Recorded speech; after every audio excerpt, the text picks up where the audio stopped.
Hello everyone. तो आज हम करने वाले हैं रोटेशनल स्पेक्ट्रा। तो रोटेशनल स्पेक्ट्रा से पहले एक हमारे पास होते हैं होमोजीनियस मॉलिक्यूल्स और एक होते हैं हिट्रोजीनियस। एक होते हैं होमोजीनियस और एक होते हैं हिट्रोजीनियस। तो ये मॉलिक्यूल्स होमोजीनियस में क्या होता है कि जो दो मॉलिक्यूल्स के बीच में बॉन्ड होगा, ठीक है। अगर मैं सिर्फ डायटोमिक की बात कर रही हूँ, डायटोमिक मॉलिक्यूल मीन्स 2 एटम से मिलके बना हुआ है, जैसे N2 है, H2 है, ठीक है। डायटोमिक मॉलिक्यूल क्या होता है, 2 एटम से मिलके बना हुआ है। ये कैसे मिला हुआ है, N और N के बीच में ट्रिपल बॉन्ड है, ठीक है, कोवलेंट बॉन्ड। तो हमारे पास डायटोमिक के 2 टाइप्स हैं, एक होता है होमोजीनियस और हिट्रोजीनियस। होमोजीनियस मॉलिक्यूल्स ऐसे होते हैं जैसे N2 है, जो दोनों मॉलिक्यूल्स हैं वो क्या है, सेम है, ठीक है। हिट्रोजीनियस में क्या होगा, दोनों मॉलिक्यूल्स डिफरेंट होंगे, जैसे HCl, NaCl, ये क्या है हमारे हिट्रोजीनियस मॉलिक्यूल्स। तो ये याद रखना है, होमोजीनियस मीन्स सेम मॉलिक्यूल्स होंगे, ठीक है, दोनों एटम्स मेरे सेम होंगे, और हिट्रोजीनियस में दोनों एटम्स मेरे डिफरेंट होंगे। नेक्स्ट आता है हमारे पास मॉलिक्यूलर स्पेक्ट्रा।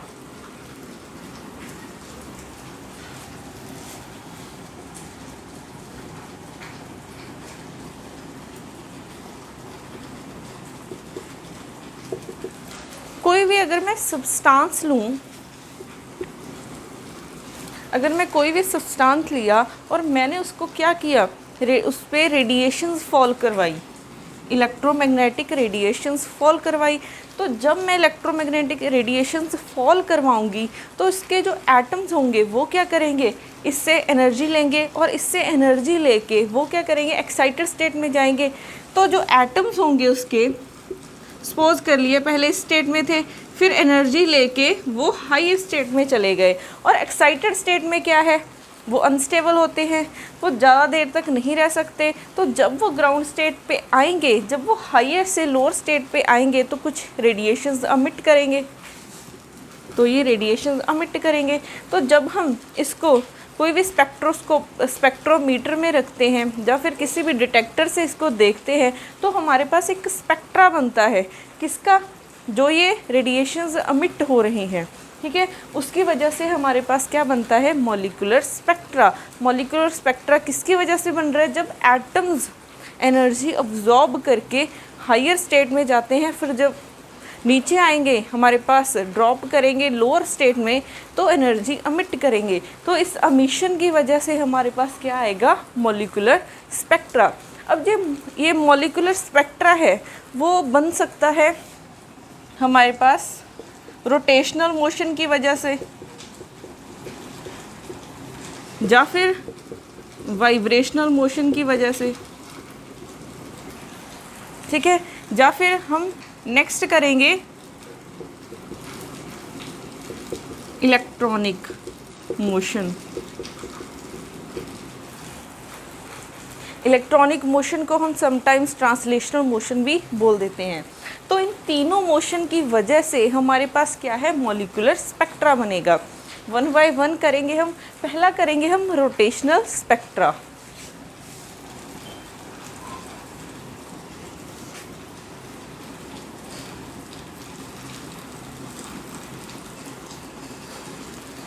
तो रोटेशनल स्पेक्ट्रा में हम डायटोमिक का ही केस ले रहे हैं। फर्स्ट हम ले रहे हैं rigid diatomic, rigid diatomic molecule.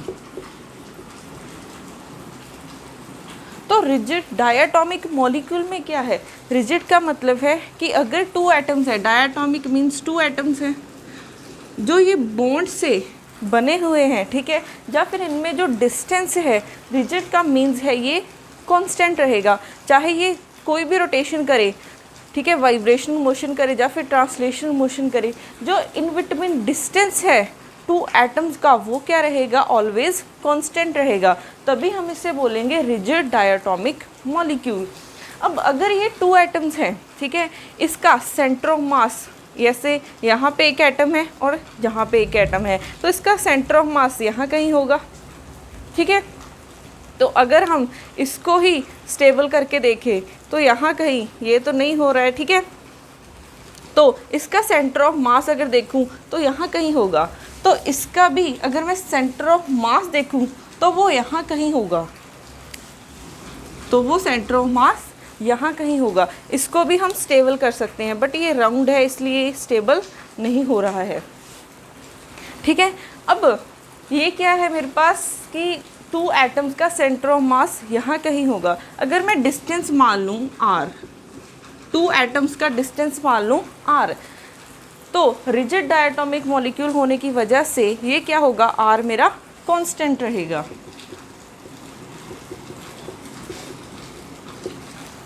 ठीक है। अब सेंटर ऑफ मास है,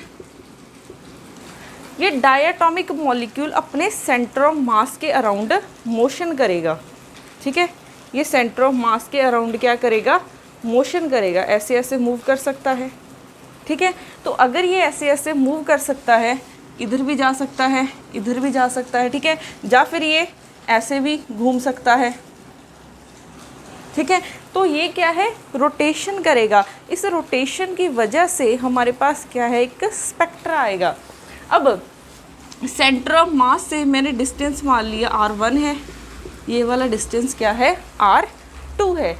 अगर ये डिस्टेंस r1 है, ये r2 है, तो टोटल r किसके इक्वल हो जाएगा, r1 प्लस r2 के।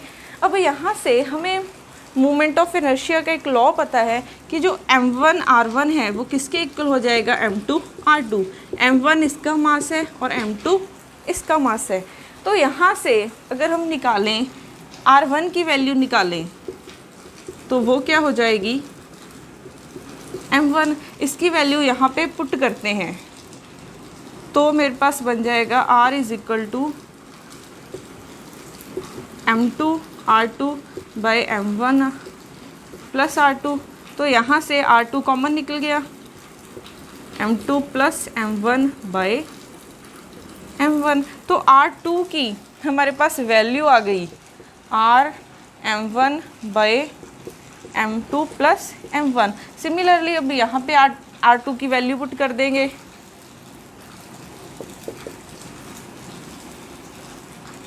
m2 m1, यहाँ पे r2 की वैल्यू रखेंगे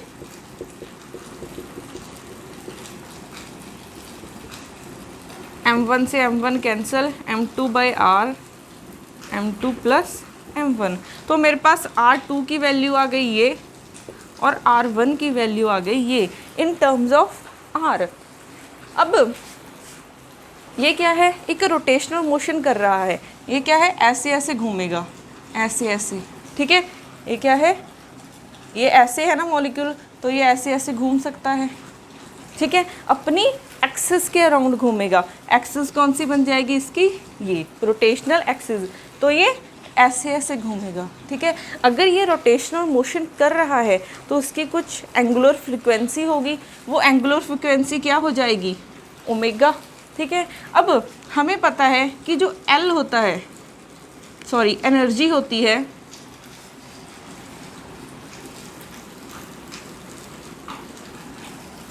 अब अगर ये मूव कर रहा है, ठीक है, अगर ये मूव कर रहा है तो इसके पास काइनेटिक एनर्जी होगी। काइनेटिक एनर्जी क्या होती है, हाफ आई ओमेगा स्क्वायर, ठीक है। ये किस फॉर्म में लिखा है, जब ये रोटेशनल मोशन कर रहा है तो आई क्या है हमारा मोमेंट ऑफ इनर्शिया, और ओमेगा क्या है, किस फ्रिक्वेंसी से ये रोटेट कर रहा है। आई की वैल्यू क्या होगी, अब हमारे पास 2 बॉडीज़ हैं, एक m1 है एक m2 है, तो मेरे पास मोमेंट ऑफ इनर्शिया क्या हो जाएगा, m1 r1 square m2 r2 square, क्योंकि मोमेंट ऑफ इनर्शिया क्या होता है m r स्क्वायर। अब यहाँ पे हमारे पास 2 बॉडीज़ हैं m1 एंड m2, तो जो टोटल होगा हमारे पास मोमेंट ऑफ इनर्शिया वो दोनों का सम हो जाएगा। अब r1 की वैल्यू हमने निकाली है, r1 की और r2 की, तो ये हम वैल्यूज़ पुट कर देते हैं। m2 r2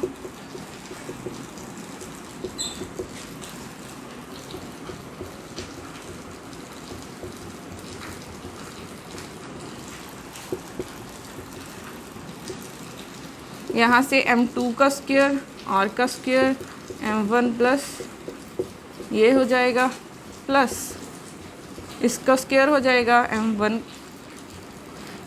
का स्क्वायर r का स्क्वायर m1 प्लस m2 का स्क्वायर हो जाएगा। ठीक है, तो यहाँ से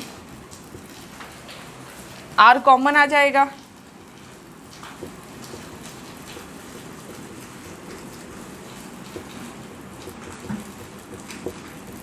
r को क्या ले लिया, कॉमन ले लिया।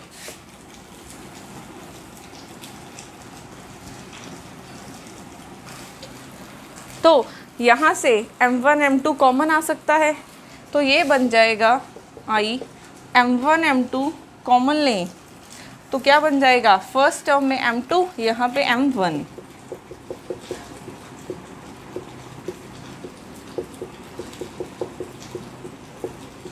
एक से एक कैंसिल हो जाएगा, तो ये बन जाएगा m1 m2 by m1 plus m2 और साथ में क्या आ जाएगा, r स्क्वायर।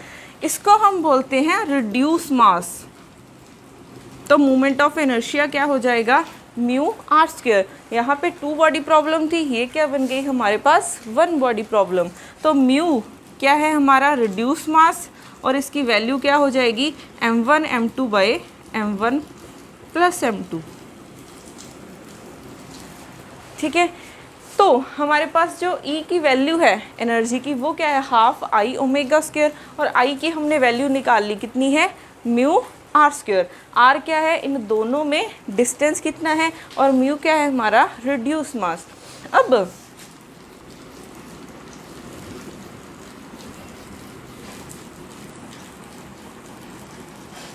हमें पता है कि जो ऑर्बिटल एंगुलर मोमेंटम होगा L, वो किसके इक्वल होगा, इन केस ऑफ जब रोटेशन हो रही है तो L किसके इक्वल होगा, I इंटू ओमेगा। I क्या है, मोमेंट ऑफ इनर्शिया, और ओमेगा क्या है, वो किस फ्रीक्वेंसी से, एंगुलर वेलोसिटी से। यहाँ पे एंगुलर वेलोसिटी आएगी, तो ये किस वेलोसिटी से मूव कर रहा है, तो ओमेगा क्या है हमारी एंगुलर वेलोसिटी। तो यहाँ से मैं I की वैल्यू निकाल सकती हूँ,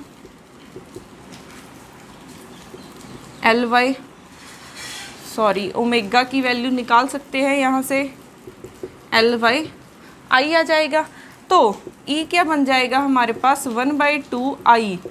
ओमेगा की वैल्यू पुट करेंगे, एक I से I कैंसिल हो जाएगा, तो L स्क्वायर बाई 2I बन जाएगा।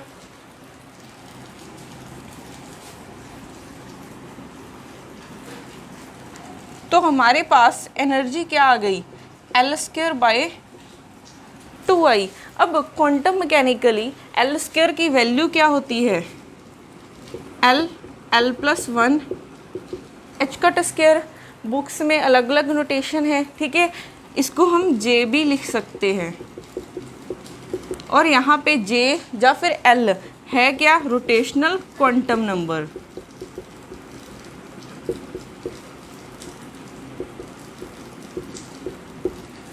ठीक है, तो J क्या है हमारा, रोटेशनल क्वांटम नंबर। इसको L भी लिख सकते हैं, J भी लिख सकते हैं, अलग अलग बुक्स की अलग अलग नोटेशंस हैं। तो हमारे पास एनर्जी क्या बन जाएगी, एनर्जी बन जाएगी J plus 1 h cut square by 2I। तो रोटेशनल के केस में हमारी एनर्जी क्या आई है, J plus 1 h cut square by 2I, और J की वैल्यूज़ क्या हैं, 0 1 2 3 अप टू सो ऑन हो सकती हैं। इसको EJ भी लिख सकते हैं, क्योंकि यहाँ पे अभी ये फंक्शन किसका है, J का, क्योंकि ये भी वेरी नहीं कर रहा, I भी वेरी नहीं करेगा, सिर्फ वेरी क्या करेगा हमारे पास, J।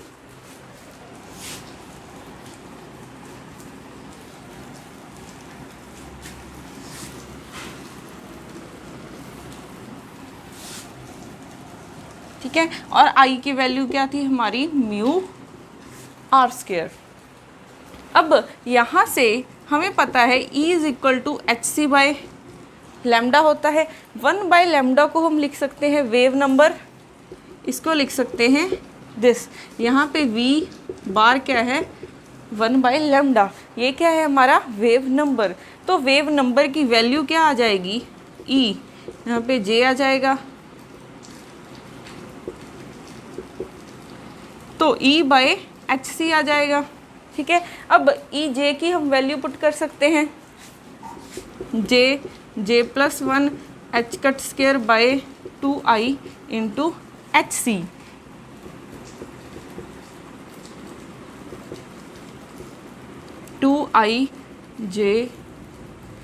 j+1 जो ये वाला फैक्टर है इसको हम लिख सकते हैं b, ये क्या है हमारा रोटेशनल कांस्टेंट। तो b ये हमारी जो वेव नंबर है वो क्या बन जाएगा bjj+1। ठीक है, और b की वैल्यू क्या है h²/2ihc। ये दोनों फॉर्मूले ड्राइव करने आने चाहिए, एक एनर्जी का और एक हमारे पास क्या है वेव नंबर।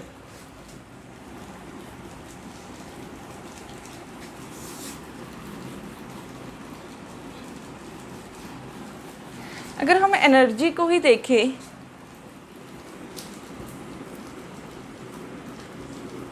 अगर मैं यहाँ पे J की वैल्यू 0 पुट कर दूँ तो ये क्या हो जाएगा 0 हो जाएगा। तो जब J की वैल्यू 0 है एनर्जी क्या हो गई हमारी 0। अगर मैं J की वैल्यू 1 पुट करूँ तो मेरे पास एनर्जी क्या बन जाएगी 1 + 1, यहाँ पे 2h²/2i हो जाएगा और 2 से 2 कैंसिल हो जाएगा। तो ये बन जाएगी एनर्जी हमारे पास, ये है E0, ये हो जाएगी E1, ये हो जाएगी h²/i। ऐसे ही J की वैल्यू जब हम 2 पुट करेंगे तो ये क्या बन जाएगा 2 × 3, 2 से 2 कैंसिल हो जाएगा और इसकी वैल्यू क्या आ जाएगी ये। ठीक है, तो जैसे जैसे हम ऊपर जा रहे हैं, ठीक है, एनर्जी क्या है हमारी इंक्रीज होती जा रही है। इसको अगर हम वेव नंबर की टर्म में देखें तो एनर्जी क्या हो जाएगी, जब J की वैल्यू 0 है तो इसकी वैल्यू क्या हो जाएगी V0 की वैल्यू 0। जब J की वैल्यू 1 पुट करेंगे तो 1 × 1 + 1 2 हो जाएगा, तो ये क्या हो जाएगा 2B। ऐसे ही ये यहाँ पे 1 हो जाएगा। ऐसे ही J की वैल्यू 2 पुट करेंगे तो ये बन जाएगा हमारे पास 2 × 2 + 3, ये बन जाएगा हमारे पास 2 + 1 3 हो जाएगा। B की वैल्यू B 2 + 1, ये हो जाएगा हमारे पास 6। सिमिलरली V3 की वैल्यू क्या हो जाएगी 3 × 4। जैसे जैसे हमारी J की वैल्यू इंक्रीज हो रही है वैसे वैसे क्या है स्पेसिंग इंक्रीज होती जा रही है। ठीक है, जैसे जैसे J की वैल्यू हमारी क्या है इंक्रीज़ हो रही है वैसे वैसे स्पेसिंग इंक्रीज़ हो रही है। इसका मतलब है कि हमारी एनर्जी भी क्या है इंक्रीज़ होती जाती है। ठीक है, जैसे जैसे J की वैल्यू इंक्रीज़ होगी एनर्जी हमारी इंक्रीज़ होगी। ये था हमारे पास रिजिड डायटोमिक मॉलिक्यूल।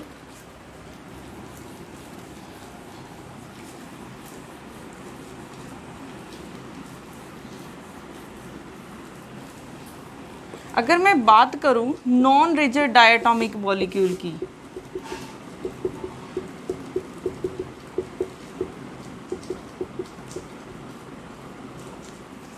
अब रिजिड में क्या था, जो दो एटम के बीच में डिस्टेंस था वो क्या था फिक्स था, ये वाला R चेंज नहीं हो रहा था। बट यहाँ पे नॉन रिजिड में क्या है, ये वाला R डिस्टेंस कांस्टेंट नहीं रहेगा, अब ये वेरी करेगा। ठीक है, अगर ये वेरी करेगा, ठीक है, हमें पता है कि जो मोमेंट ऑफ इनर्शिया है वो क्या है म्यू r² पे डिपेंड कर रहा था, means moment of inertia R पे डिपेंड कर रहा था। अगर R चेंज होगा तो हमारे पास मोमेंट ऑफ इनर्शिया चेंज होगा, तो हमारी एनर्जी भी क्या होगी चेंज हो जाएगी। तो इसमें जो हमारे पास हमने वेव नंबर निकाला था वो क्या था BJ J+1।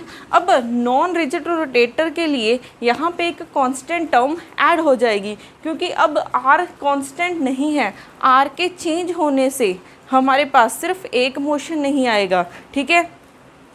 तो इसमें क्या हो जाएगा, ये वाली टर्म ऐड हो जाएगी। बी भी हमारा कांस्टेंट है और डी भी हमारा क्या है, कांस्टेंट है। सिमिलरली एनर्जी में क्या चेंज आ जाएगा,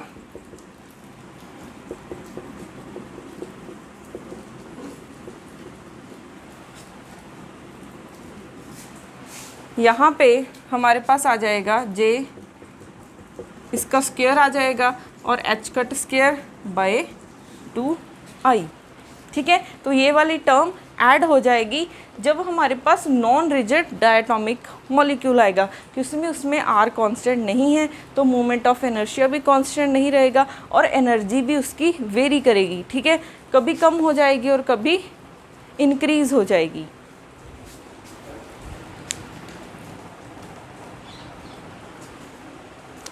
यहाँ पे जो D की वैल्यू है वो क्या हो जाएगी, 4BQ बाई ओमेगा R का स्क्वायर।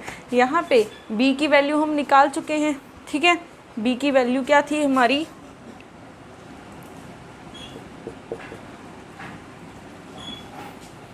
B की वैल्यू आई थी हमारी H कट स्क्वायर बाई 2 यहाँ पे था हमारे पास 2IHC, ठीक है। ये थी हमारी B की वैल्यू। अब B की वैल्यू हमें पता है और ओमेगा बार क्या है, यहाँ पे हमें पता है कि ओमेगा क्या होता है, 2 न्यू होता है, ठीक है। और ओमेगा बार की वैल्यू हो जाएगी हमारे पास 2 K बाई म्यू। अब ओमेगा को हम लिख सकते हैं इस फॉर्म में, बट यहाँ पे क्या है, C नहीं आएगा, पर ओमेगा बार में यहाँ पे C से डिवाइड हो जाएगा, ये क्या हो जाएगा, ठीक है। K क्या है हमारा, स्प्रिंग कांस्टेंट है और म्यू क्या है हमारा, रिड्यूस मास। तो D की वैल्यू हो जाएगी 4BQ बाई ओमेगा बार का स्क्वायर। ये क्या है हमारे पास, सेंट्रीफ्यूगल कांस्टेंट है। ये टर्म आ क्यों रही है, क्योंकि यहाँ पे अब रोटेशनल मोशन में पहले तो R कांस्टेंट था, ठीक है, कोई डिस्टॉर्शंस नहीं आ रही थी, बट यहाँ पे अब R कांस्टेंट है। पहले हमारा क्या था, एक एक्सिस के अराउंड रोटेट कर रहा था, बट अब यहाँ पे R वेरी करेगा, तो उसकी वजह से हमारे पास एनर्जी में भी चेंज आ जाएगा, क्योंकि डिस्टॉर्शंस आ जाएंगी। तो अब यहाँ पे अगर हम एनर्जी की वैल्यू निकालें, पहले हमारी एनर्जी रिजिड के लिए ये थी, ठीक है। अब यहाँ पे कुछ टर्म माइनस हो रही है, तो जो एनर्जी आएगी वो कुछ फैक्टर से हमारे पास डिक्रीज हो जाएगी।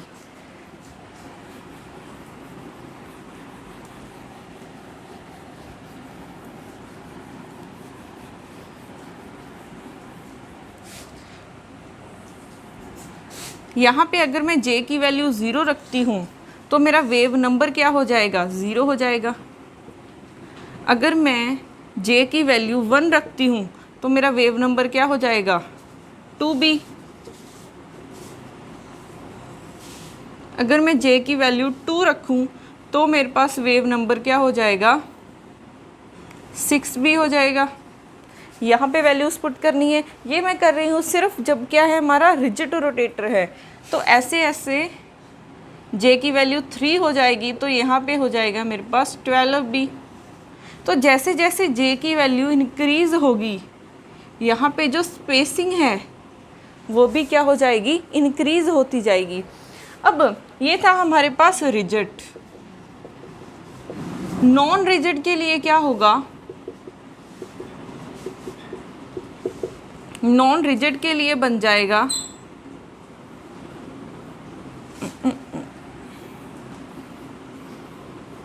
अब यहाँ पे अगर मैं देखूँ J की वैल्यू 0 पुट की तो ये 0 बन जाएगा, ये भी क्या है 0 बन गया।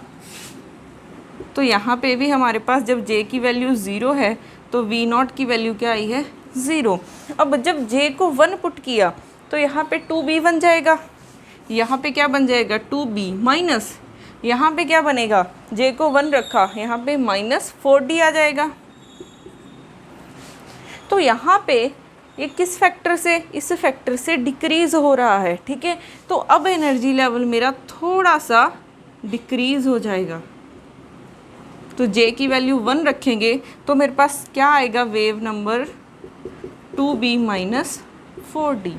ऐसे ही मेरे पास ये लेवल आ जाएगा, J = 2 है तो मेरे पास V2 क्या आ जाएगा, J की वैल्यू 2 रखेंगे तो ये क्या बन जाएगा, 2 × 3 6 बन जाएगा, माइनस, अब यहाँ पे हमें 2 रखनी है तो 2 का स्क्वायर करेंगे 4 बन जाएगा। यहाँ पे क्या होगा, 2 + 1 3, 3 का स्क्वायर होगा 9, तो यहाँ पे 36D हो जाएगा। तो ऐसे जो ये लेवल्स हैं नॉन रिजिड के लिए, वो जो एनर्जी है, ठीक है, या फिर वेव नंबर है, वो क्या है, कुछ फैक्टर से डिक्रीज़ हो रहा है, इस फैक्टर से डिक्रीज़ हो रहा है, तो ये एनर्जी लेवल्स ऐसे हो जाएंगे, ठीक है। तो ये ध्यान रखना है कि रिजिड में क्या हो रहा था और नॉन रिजिड में क्या हो रहा था। अब हमारे पास नेक्स्ट है आइसोटोपिक इफेक्ट।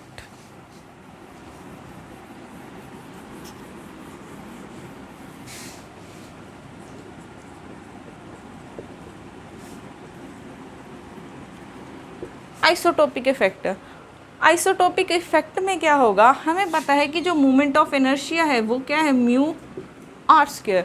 अगर मैं हाइड्रोजन की ही बात करूं, एक होता है हाइड्रोजन, फिर ड्यूटेरियम आता है, ठीक है। अब अगर मैं इसकी बात करूं, हाइड्रोजन का मास, ठीक है, 1 होता है, तो इसमें क्या होता है, एक न्यूट्रॉन आ जाता है, तो न्यूट्रॉन आने की वजह से इसका मास इंक्रीज़ हो जाएगा। तो जो हाइड्रोजन का आइसोटोप है उसका मास क्या है, इससे हाइड्रोजन से ज़्यादा है, ठीक है। अगर इसका मास ज़्यादा है, हाइड्रोजन के आइसोटोप का मास ज़्यादा है हाइड्रोजन से, तो मेरे पास म्यू इंक्रीज़ हो जाएगा। अगर म्यू इंक्रीज़ हो जाएगा तो मेरे पास मोमेंट ऑफ इनर्शिया भी क्या हो जाएगा, इंक्रीज़ हो जाएगा। अगर ये इंक्रीज़ हो रहा है, ठीक है, तो हमारे पास एनर्जी क्या होती है, h²/2I J+1। तो अगर ये फैक्टर इंक्रीज़ हो रहा है, अगर मैं एटम की जगह उसका आइसोटोप रख दूं, तो एनर्जी क्या हो जाएगी, डिक्रीज़ हो जाएगी कुछ अमाउंट से, ठीक है। तो ये याद रखना है। अब हमारे पास सेम एनर्जी लेवल्स आएंगे जैसे ये हैं,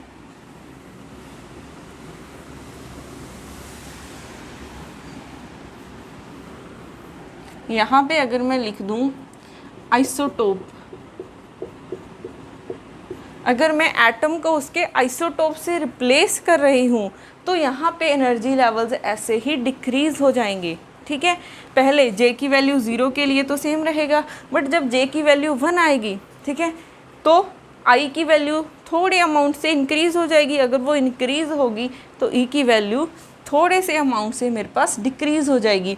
तो आइसोटोपिक इफ़ेक्ट की वजह से भी ईच एनर्जी लेवल मेरा डिक्रीज़ हो जाएगा अगर मैं नॉर्मल एटम की बात करूं।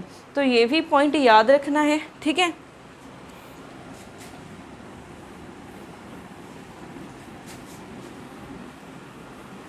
यहाँ पे म्यू है तो यहाँ पे म्यू आई, कोई आइसोटोप है और म्यू आई ग्रेटर होगा म्यू से, ठीक है।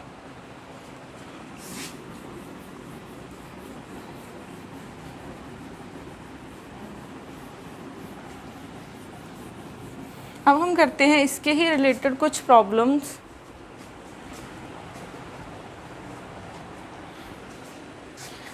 हमारे पास नेक्स्ट न्यूमेरिकल है the movement of inertia of carbon dioxide molecule, carbon monoxide molecule is.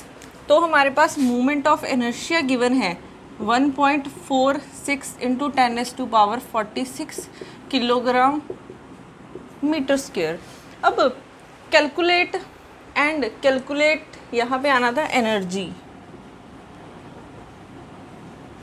Calculate energy and angular velocity in the lowest rotational energy level of the CO molecule. अब हमें energy भी find करनी है और angular velocity भी। किस stage में? Lowest rotational level. Lowest rotational level क्या होगा? हमारे पास एनर्जी थी H cut square by j plus 1, यहाँ पे आ जाएगा 2i। अब जे की वैल्यूज़ क्या हैं? 0, 1, 2 अप टू सो ऑन। तो लोएस्ट लेवल कौन होगा? जिसमें जे की वैल्यू 0 है।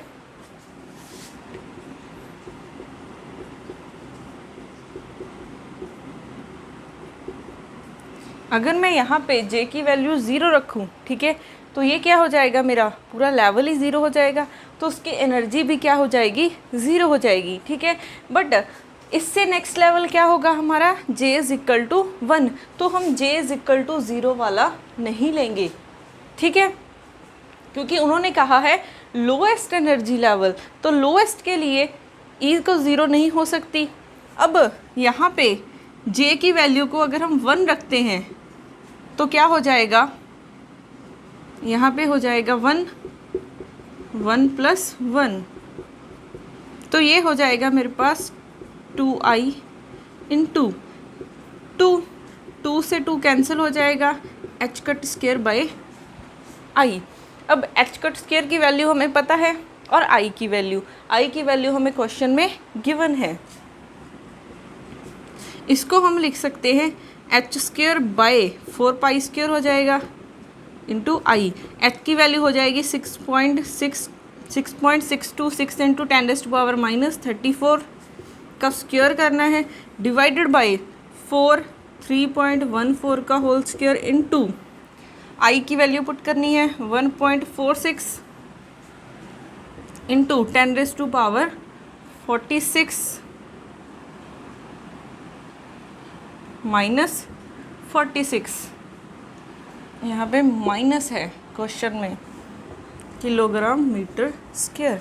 यहाँ से इसे कैलकुलेट करने के बाद इसको हम इलेक्ट्रॉन वोल्ट में कन्वर्ट कर सकते हैं, क्योंकि हमें पता है 1 इलेक्ट्रॉन वोल्ट किसके इक्वल होता है? 1.6 इंटू 10⁻⁻19 जूल के, ठीक है। तो इसको डिवाइड करके तो ये हो जाएगा मेरे पास, क्योंकि ये एनर्जी है वो क्या आएगी? जूल में आएगी।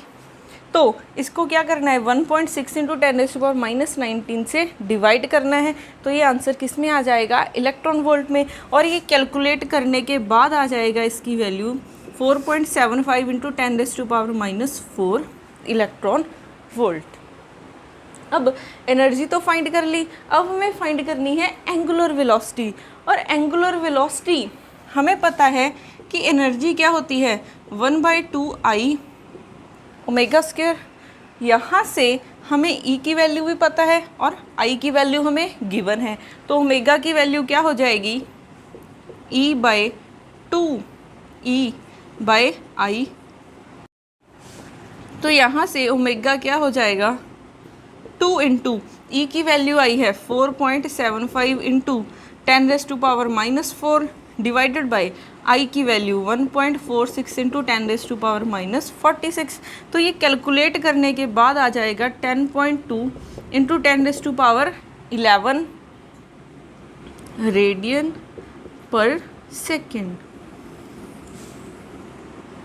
ठीक है। तो ऐसे हम रोटेशनल एनर्जी से एंगुलर वेलोसिटी भी निकाल सकते हैं।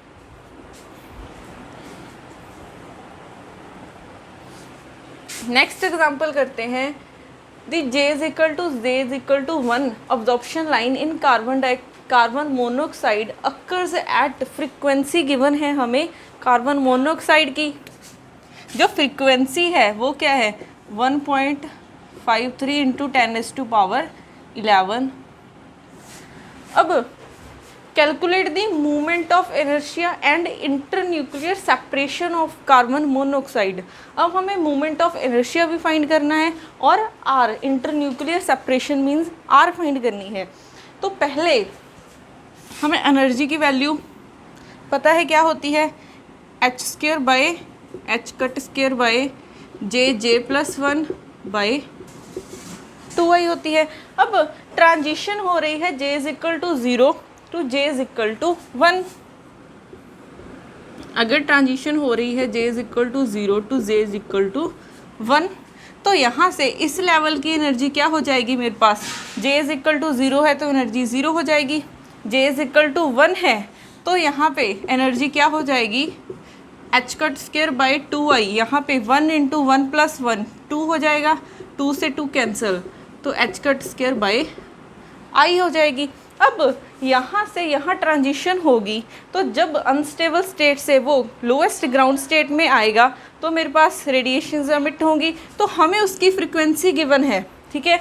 अब जो फ्रिक्वेंसी है, जो रेडिएशंस एमिट होंगे उसकी फ्रिक्वेंसी किस पे डिपेंड करेगी, इन दोनों का जो एनर्जी गैप है, तो एनर्जी गैप किसके इक्वल है, this minus this, h cut square bye i minus 0, तो डेल्टा E क्या आ गया हमारे पास, h cut square bye i, h cut की वैल्यू होती है h बाय 2 पाई, तो ये हो जाएगा h square by 4 pi square i। यहाँ से अब हमें गिवन क्या है, फ्रिक्वेंसी, तो E को हम क्या लिख सकते हैं, h न्यू, तो न्यू की वैल्यू आ जाएगी मेरे पास डेल्टा E बाय h, तो यहाँ से डेल्टा E की हम वैल्यू पुट कर सकते हैं, ठीक है, और यहाँ पे न्यू की वैल्यू पुट हो जाएगी, तो डेल्टा E की वैल्यू क्या है, h square by 4 pi square i, ठीक है।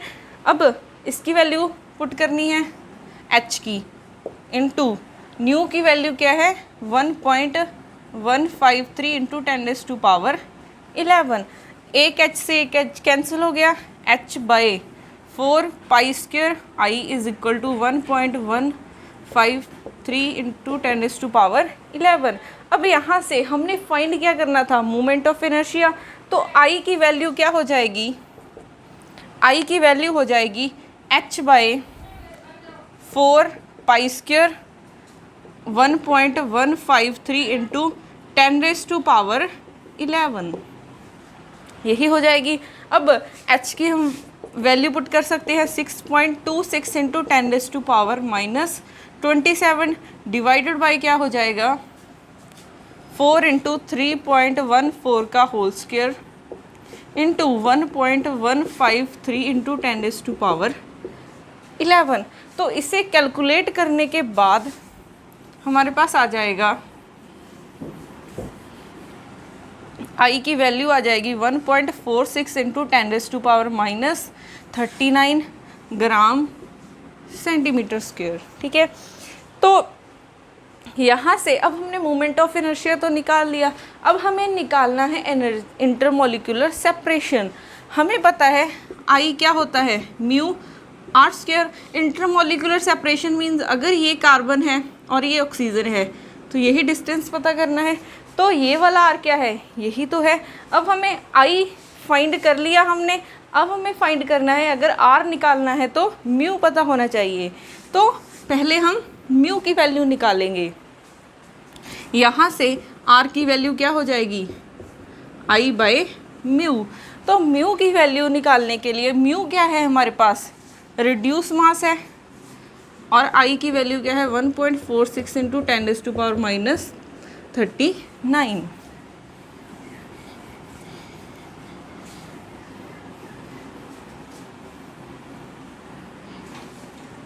अब म्यू क्या है हमारा, रिड्यूस मास, तो वो क्या हो जाएगा, m कार्बन मोनोऑक्साइड मॉलिक्यूल है, तो ये हो जाएगा mass of carbon mass of oxygen divided by mass of carbon plus mass of oxygen हो जाएगा।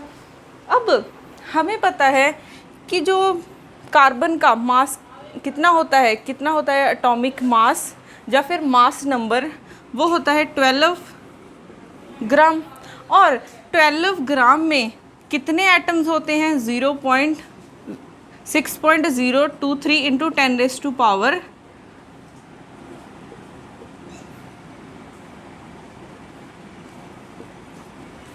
ठीक है।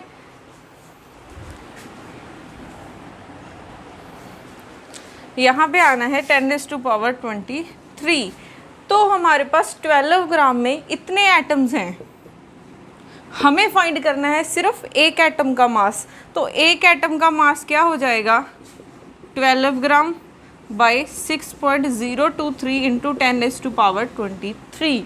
ठीक है, क्योंकि यहाँ पे हमें एम कार्बन का सिर्फ एक एटम का मास चाहिए। ठीक है, तो ये हो जाएगा। सिमिलरली यहाँ पे ऑक्सीजन का भी हमें एक एटम का मास चाहिए। ऑक्सीजन का मास नंबर कितना होता है? 16 होता है। इसमें कितने एटम प्रेजेंट है? 6.023 इंटू 10⁻23 एटम्स। तो एक एटम का मास कितना होगा? 16 ग्राम डिवाइडेड बाय क्या हो जाएगा? 6.023 इंटू 10⁻23। अब यहाँ पे मास ऑफ कार्बन क्या आया है? ये 12 by 6.023 into 10⁻23 into mass of oxygen क्या है? 16 by 6.023 into 10⁻23 divided by 12 6.023 into 10⁻23 plus 16 by 6.023 into 10⁻23।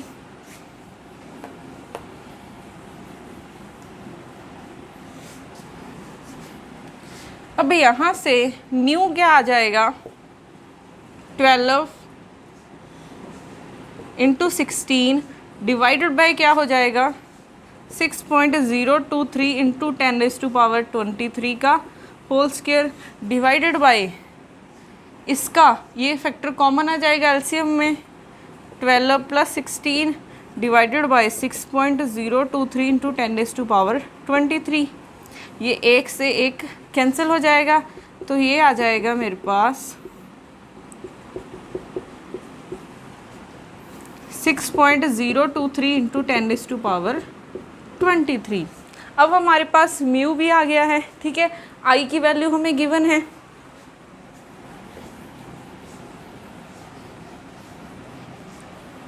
तो हमारे पास आर क्या हो जाएगा? आई क्या है हमारे पास? 1.46 इंटू 10⁻39 है। ये हो जाएगा 12 into 16 by 12 plus 16 into 6.023 into 10⁻23। तो यहाँ से आर की क्या वैल्यू आ जाएगी हमारे पास? 1.13 एंगस्ट्रॉम। ठीक है, वैसे ही आएगा 1.13 इंटू 10⁻⁻8 सेंटीमीटर। ये भी रिजल्ट हमारा सेंटीमीटर में आया था। ठीक है, तो यहाँ से इसको हम क्या लिख सकते हैं? एंगस्ट्रॉम। तो आर की वैल्यू भी हमारी निकल गई। आर क्या है हमारा? Inter nuclear separation. ठीक है, तो ऐसे हम मोमेंट ऑफ इनर्शिया और इंटर न्यूक्लियर सेपरेशन निकाल सकते हैं। सिर्फ एनर्जी का फॉर्मूला पता होना चाहिए।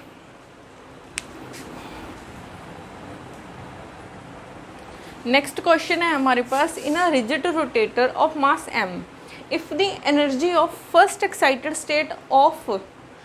एक्साइटेड स्टेट गिवन है, हमें कितनी एनर्जी है उसकी? 1 MeV। Then fourth excited state की अब हमें एनर्जी फाइंड करनी है। अगर ये रिजिड रोटेटर है तो उसकी एनर्जी कितनी होती है? EJ is equal to h² by 2I J plus 1।